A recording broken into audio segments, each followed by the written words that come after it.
This is perhaps at the most fundamental level the most important thing we need to know about the Federal Reserve System, which is that it is an appearance of the fourth kind, something which is not and yet appears to be. When I did my research on this topic, I came to the conclusion, which may startle you folks here, that the Federal Reserve System does not need to be audited. It needs to be abolished.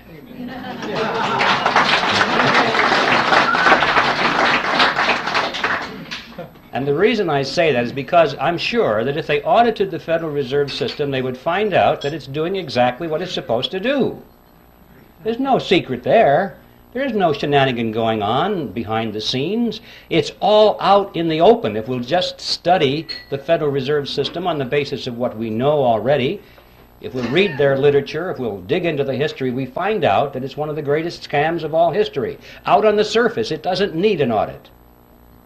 An audit, I'm sure, would merely delay the process for a couple of years, give the American people the false impression that something is being done about this problem, and at the end of 2 years they'd say, well, the books are clean.